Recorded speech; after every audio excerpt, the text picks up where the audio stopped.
Secretary ہیں ایسوسی ایشن فار انویسٹرز اویئرنیس کے. ہم آپ کو پروگرام میں خوش آمدید کہیں گے. Faheem, thank you so much. Market کو کس طرح دیکھتے ہیں آپ؟ ویک کا آغاز ہم نے دیکھا انیشلی انٹرڈے ٹریڈنگ کے دوران مارکیٹ میں کافی ایکٹیویٹیز ریکارڈ کی گئیں, انڈیکس بھی کافی اوپر گیا, لیکن ہم نے دیکھا پھر سبڈیوڈ ایکٹیویٹیز آئیں اور مارکیٹ میں سیلنگ آئی. کیا آپ تھرو آؤٹ دا ڈے آپ مارکیٹ کو کس طرح ریپ اپ کریں گے؟ دیکھیے جی, مارکیٹ میں مارننگ میں کس طرح سے ایکسپیکٹڈ تھا کہ ریزلٹس اناؤنس ہونے تھے کچھ بلو چپس کمپنیز کے, جس میں ایم سی بی شامل ہے, پی پی ایل اور یو بی ایل, اس کے علاوہ بینک الفلاح. اس کی وجہ سے مارننگ سے ایک انٹرسٹ ڈیولپ تھا. لوگ ایکسپیکٹ کر رہے تھے کہ اس میں ریزلٹس اچھے آئیں گے اور ساتھ میں لوگ ایک ایکٹیویٹی جنریٹ ہوگی.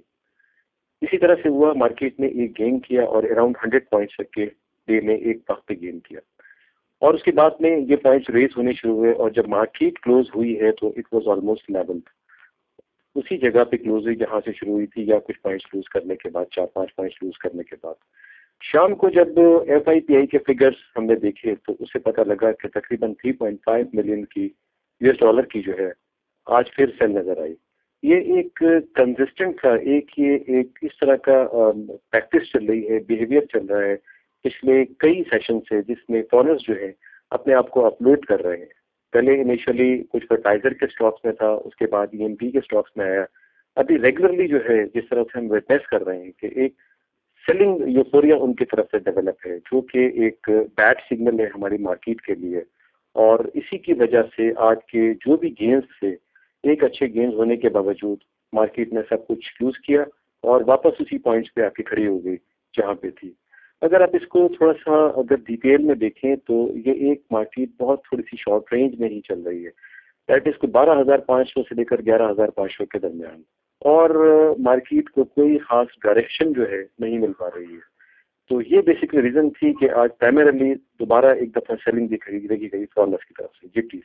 فہیم, یہ جو کنسسٹنٹ سیلنگ آ رہی ہے فارنرز کی جانب سے, اس کا کوئی نہ کوئی ریزن تو ہوگا بہت اسٹرانگ, کیونکہ ایک ٹرینڈ ایک لگا ہے ہم نے, کیونکہ ایک کنسسٹنٹ یہ ہم نے دیکھا ہے کہ سیلنگ آ رہی ہے گزشتہ 2-3 ہفتوں سے. کیا اس کی وجہ یہ ہے کہ پاکستان ریسنٹلی ہلری کلنٹن کا جو وزٹ تھا, اس میں بھی سامنے میڈیا پہ کوئی اور بات ہوئی, پیچھے کچھ اور بات ہوئی ہے بیہائنڈ دا بیک ڈور. کیا کچھ پروڈکٹ کیا جا رہا ہے انٹرنیشنل انویسٹرز کی جانب سے پاکستان کو in terms of economic crisis? کیونکہ ہم نے ریسنٹلی دیکھا کرنٹ اکاؤنٹ کے فگرز بھی کافی ہمت افزا نہیں آئی تھی فرسٹ کوارٹر کی اور مہینوں کی. تو اس کو آپ کس طرح لیتے ہیں کہ ہم دیکھ رہے ہیں کہ ٹرینڈ ڈیولپ ہوتا جا رہا ہے, اور انڈیویجول انویسٹرز لوکل مارکیٹ کے اب اس میں زیادہ سے زیادہ مارکیٹ کے اندر داخل ہو رہے ہیں اور انویسٹرز آف لوڈ کر کے نکل رہے ہیں؟ دیکھیے اس میں سب سے بڑا جو پرائم فیکٹر ہم کہہ سکتے ہیں وہ تو پاکستان کے ریلیشن شپ میں ہے یو ایس اے کے ساتھ میں, جس میں بڑا اتار چڑھا ہوا ہے پچھلے دنوں.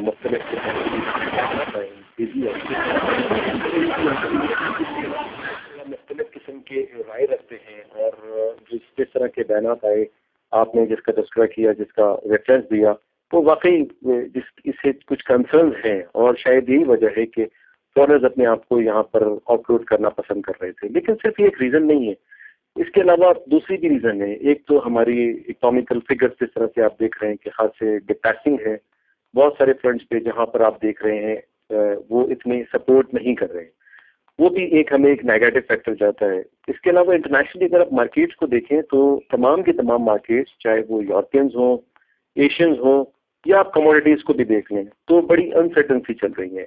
کبھی تو ریسیشن کی باتیں چلتی ہیں اور مارکیٹس بری طرح سے ایک جو ہے نیگیٹو ٹرینڈ بنا لیتی ہیں, اور اس کے بعد مارکیٹس تھوڑا سا بیلنس ہونا شروع ہو جاتی ہیں.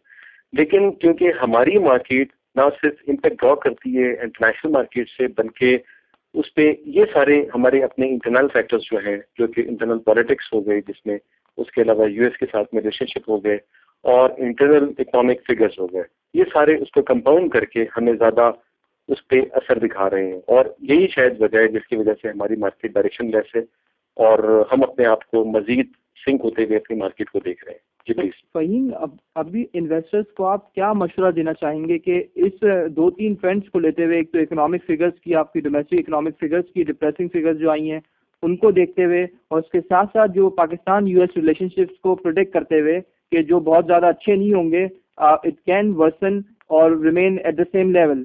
تو ان دو ازمپشنز کو لیتے ہوئے ابھی چھوٹے انویسٹرز کو کس طرح مارکیٹ میں اپنا پوزیشنز لینی چاہیے؟ دیکھیے جی، جہاں تک پاکستان اور یو ایس اے کے ریلیشن شپ کا تعلق ہے، یہ اسی طرح سے کچھ عرصے تک موو کریں گے، بیکاز یہ دونوں کی دونوں اگر ہم انٹرنیشنلی دونوں کا کوپریشن دیکھیں تو ایک دوسرے کے ساتھ میں لازم ملزوم ہے. ہم نے بھی ان کے ساتھ اپنے آپ کو ڈس انگیج نہیں کر سکتے. سملرلی امریکہ بھی ہمارے ساتھ ہوسٹائل اس سے زیادہ نہیں ہو سکتا. سو ہمارے تعلقات جو ہے اسی طرح سے آگے موو کرنے ہیں. ہمارے مارکیٹس میں جو ہے وہ تھوڑا سا کانفیڈنس آنے کی ضرورت ہے. اگر فورن انویسٹر سیل کر رہا ہے تو اس سیلنگ کو اچھی طرح سے ابزارب ہونا چاہیے ہمارے انسٹیٹیوشنس میں، ہمارے لوکل انویسٹرز میں. اس کی وجہ یہ ہے کہ شاید ہمارے پاس، بلکہ یقیناً ہمارے پاس بہت سارے اسٹاکس اتنی اچھی ویلیوشنس پر ہیں جو آپ پاکستان کے علاوہ کسی بھی مارکیٹ میں جا کے اگر آپ کسی اسٹاک کو بائی کرنا چاہیں تو پاکستان میں آپ کو اس سے اچھی آپشن نہیں ملتی. The best option you get in Pakistan is there. There are many stocks جو کہ آپ کو ای این پی میں ملیں گے، بینکنگ میں ملیں گے، جو کہ آپ کو بڑا اچھا ریٹرن دے سکتے ہیں، اچھا کیپٹل گین دے سکتے ہیں سبسیکوینٹلی. G please. فہیم، اگر مانیٹری سائڈ پہ دیکھا جائے تو ہم نے ریسنٹلی دیکھا سینسٹیو پرائس انڈیکس کی فگرز بھی ہم نے دیکھا کہ ایک بار پھر انفلیشن بڑھ سکتی ہے اب ان لیولس پر، ڈسپائٹ آف دا فیکٹ کہ میتھڈالوجی بھی چینج کر دی ہے اور ویٹیجز بھی چینج کر دیے ہیں. اگر ان لیول سے دوبارہ اب انفلیشن اب سرچ کرتی ہے تو اسٹیٹ بینک کا جو مانیٹری ایزنگ ہوئی ہے، اس کا ریسنٹلی جو فگرز آئی ہیں اسٹیٹ بینک کی جانب سے، اس میں پرائیویٹ سیکٹر کی جانب سے 101 ارب روپے کے قرضے اتارے گئے ہیں اسی عرصے میں، فرسٹ کوارٹر میں، جو کہ 7.72 بلین روپیز سے اسی سال پچھلے عرصے کے مقابلے میں. تو زیادہ قرضے واپس کیے جا رہے ہیں اور قرضے لیے نہیں جا رہے ہیں، کیونکہ ڈسکاؤنٹ ریٹ کا جو امپیکٹ تھا کہ پرائیویٹ سیکٹر کی طرف بینکس راغب ہوں گے اور پرائیویٹ سیکٹر کے لیے کریڈٹ کھلے گا. بینکس ابھی بھی رسک اورینٹیڈ اسٹریٹجی پہ نہیں جا رہے اور رسک ایورس ہیں. تو پرائیویٹ سیکٹر کو کریڈٹ ابھی بھی چوک ہوا ہوا ہے ڈسپائٹ آف دا فیکٹ کہ کریڈٹ ڈسکاؤنٹ ریٹ گریجولی نیچے آ رہا ہے. دیکھیے اسپیشلی 2008 کے کرائسس میں این پی ایس کا جو ایشو تھا اس نے اتنا زیادہ ہٹ کیا تھا جس کی وجہ سے بینکس کو بہت زیادہ نقصان اٹھانا پڑا. بینکس نے اپنی پالیسیز چینج کی اور سیکنڈلی آپ کا جو انویسٹر تھا وہ اس پوزیشن میں نہیں تھا کہ اتنے ہائی انٹرسٹ ریٹ پہ اپنے آپ کو کچھ وہ بینک سے اسپانسرشپ کرا سکے اور بزنس میں انویسٹ کر سکے. تو that was one of the issue جس کی وجہ سے یہ کمپلیٹ پروسیس نیچے آیا. ابھی ڈسکاؤنٹ ریٹ کو کم ہونے کے باوجود بھی ٹرینڈ وہی ایگزسٹ کرتا ہے. شاید اس کی ریزن یہ ہے کہ ہمارے پاس انویسٹمنٹ کے لیے اسپیشلی جو سب سے بڑی مارکیٹ ہوتی تھی وہ ٹیکسٹائل کی تھی، اور اس کے علاوہ جو بھی ہمارے اوور ہیڈ چارجز ہیں نارمل بزنس کے وہ اتنے زیادہ ایکسیڈ کر چکے ہیں، جس کی وجہ سے لوگ جو ہے بینک سے پیسہ لے کر لگانے میں اور انویسٹمنٹ کرنے پر اس وقت تیار نظر نہیں آتے. رسک فیکٹر بہت زیادہ انوالو ہے. شاید ون آف دی ریزن یہی ہے جس کی وجہ سے لوگ بینک سے قرضہ لے کر کسی کاروبار میں لگانے کے لیے فی الحال تیار نہیں ہے. صحیح فرمایا فہیم. اب آپ مارکیٹ کو کس طرح دیکھتے ہیں؟ کموڈٹی مارکیٹ کا بھی تھوڑا ہمیں دھیان دیجیے گا اور اس کے ساتھ ساتھ ایکویٹی مارکیٹ کا اس ویک کا خاص طور پہ.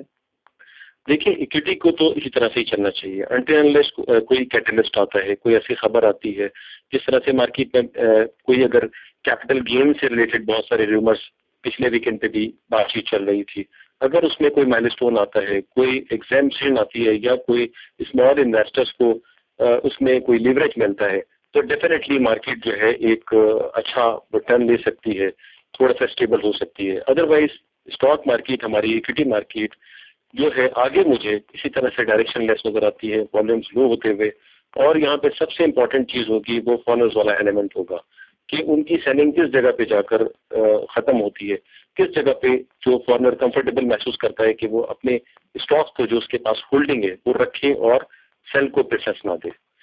جہاں تک گولڈ کا تعلق ہے، آپ نے گولڈ کی موومنٹ کو بھی دیکھا ہے کہ تقریباً 1600 جو ڈالر پر آؤنس کی جو ہے جو ریٹس ہیں وہ ایک بڑی اسٹرانگ سپورٹ پچھلے دنوں نظر آئی ہے اور پچھلے 2 دنوں سے 1650 کے لیول پہ ٹریڈ کر رہا ہے. تو گولڈ نے بھی جو ہے ابھی ایک شارٹ رینج میں ہی جو ہے ٹریڈ کر رہا ہے. یہ بھی جو 50-60 ڈالر کی جو موومنٹ بنی، بیسیکلی اس کو اگر آپ نے مانیٹر کیا ہو تو یہ ایشینس کی بائنگ تھی، پرائمریلی ایشیاز میں چائنا کی بائنگ تھی اور اس کے علاوہ جو انڈیا کی تھوڑی سی بائنگ تھی. اس وقت گولڈ کی موومنٹ کے لیے سب سے امپورٹنٹ چیز ہے انویسٹر کا کانفیڈنس. وہ یورپین یونین کی جو سمٹس پلان ہے اور جس میں سب سے امپورٹنٹ ایک کل والی ہے، اس کے کوئی ریزلٹس آتے ہیں، اس سے ڈیٹ کرائسس جس کو یورپ فیس کر رہا ہے اس کے لیمینیٹ ہونے کے چانسز بنتے ہیں. تو ڈیفینیٹلی گولڈ جو ہے آگے فیوچر میں اچھا اسٹیبل ہوگا. ادروائز گولڈ بھی جو ہے شارٹ ٹرم میں اسی رینج میں موو کرتا ہوا نظر آتا ہے. اس کی جو ہے بریکٹ کوئی بہت زیادہ مجھے اپورڈ ٹرینڈ نظر نہیں آتا. اس کے علاوہ گولڈ میں اگر آپ دیکھیں تو ہم نے ایک جو AIA کے پلیٹ فارم سے اپنے اینڈ پہ ہم نے ایک کولیبریشن کی ہے فائنینشیل ڈیلی کے ساتھ میں. اور فائنینشیل ڈیلی جیسا کہ آپ جانتے ہیں one of the leading news paper ہے ایز فار ایز جو بزنس اورینٹیڈ نیوز ہے اور اسٹاک اورینٹیڈ اور کموڈیٹی اورینٹیڈ جو ہے, اور ہم ڈیلی بیسس پہ ان کو اپنا ایک ویو پرووائڈ کر رہے ہیں جس کو وہ پرنٹ کر رہے ہیں انویسٹرس کے لیے, ان کو آگے پریزنٹ کر رہے ہیں. اس میں ہم تمام لیولز کو کہ گولڈ کے ایکسپیکٹڈ جو باٹم کیا ہو سکتی ہے ڈے کی اور ٹاپ کیا ہو سکتا ہے اور ٹیکنیکلی ہم اس کو کس طرح سے دیکھ رہے ہیں, وہ تمام انفارمیشن ہم انویسٹرس کو پرووائڈ کر رہے ہیں. جی پلیز. فہیم اختر, آپ کو کراچی, لاہور, اسلام آباد میں براہ راست سنا جا سکتا ہے. ہمارے سامعین کو ایسوسی ایشن فار انویسٹرز اویئرنیس کے بارے میں بتائیے. دیکھیے جی, ایسوسیشن فار انویسٹر اویئرنیس ایک NGO ہے بیسیکلی, اور اسپیشلی 2008 میں اس طرح سے ہم نے ریئلائز کیا تھا کہ جب ریسیشن آئی تو اسمال انویسٹر سب سے زیادہ ہارڈ ہٹ ہوا, سب سے زیادہ نقصانات اسمال انویسٹر کو اٹھانے پڑے. اور شاید اس کی وجہ یہ تھی کہ اس کو کوئی گائیڈ کرنے والا نہیں تھا, اس کے پاس وہ انفارمیشنز نہیں تھی جو ہونی چاہیے تھی, جس پہ بیس کر کے وہ اپنے رائٹس کو اور اپنی جو اس کے کمپلیٹ چیزیں اس کے پاس ہونی چاہیے ان کو دیکھ سکتا. اس نیڈ کو ریئلائز کرتے ہوئے یہ NGO فارم کی گئی, اور اس NGO کا بیسک ایم یا آبجیکٹو یا گولز جس کو آپ کہہ سکتے ہیں وہ یہ کہ وہ تمام اسٹیپس لے جس سے اسمال انویسٹرس کو ہم تمام ریلیونٹ انفارمیشن دے سکیں. اور ان انفارمیشنس کو پرووائڈ کرنے کے لیے ہم نے مختلف جگہوں کے ساتھ میں کولیبریشن کی ہے, جس میں ڈیلیز بھی شامل ہیں, اس کے علاوہ جو ہے میگزینز بھی شامل ہیں. One of the leading magazine is investor guide جو کہ بڑا کمپریہنسو سا ہے, اور یہ اس کے جو ایشوز ابھی پائپ لائن میں ہیں اور بڑی کمپریہنسو اس کی ویب سائٹ ہے, اور یہ تمام انفارمیشن جو ہے وہ انویسٹر سے ریلیٹڈ جو ہے پرووائڈ کر رہا ہے. اس کے ساتھ بھی ہم نے کولیبریٹ کیا ہے. اس کے علاوہ ہم ویبینارز ہیلڈ کر رہے ہیں. ویبینارز میں ہمارا پرائمریلی ایم یہی ہے کہ ہم انویسٹر کو ایجوکیٹ کریں ان تمام سبجیکٹ پہ جس کے بارے میں اس کو پتہ ہونا چاہیے. لائک پچھلا جو ہمارا ویبینار تھا اس کا ٹاپک تھا how to invest in stock market, اور ابھی جو اگلا ہم نے رکھا ہوا ہے ویبینار جو کہ 29 کو شیڈیولڈ ہے, اور اس کا ٹاپک ہم نے رکھا ہے فنڈامنٹل آف پرٹیکولر اسٹاک, آپ اس کو کس طرح سے انالائز کریں گے. اس کے علاوہ ہم نے انہی اسٹیپس کو آگے لیتے ہوئے اسمار کے ساتھ institute of management and securities کے ساتھ میں کولیبریٹ کیا, اور جو ان کی ڈفرینٹ ورک شاپس ہیں, ڈفرینٹ ان کے ٹریننگ پروگرامز ہیں, اس میں اپنی جو ہم ان پٹ دے سکتے تھے ان کو ہم دے رہے ہیں. پچھلے دنوں ہم نے ایک گولڈ کی ورک شاپ تھی, اس میں ریپرزینٹیشن دی اپنی اور پارٹیسپیشن کی ایز پر جو ہمارے اپنے ویوز تھے اس کے بارے میں. جی please. Fahim Akhtar, general secretary association for investors awareness, بہت بہت شکریہ ہمارے ساتھ پروگرام میں شامل ہونے کا.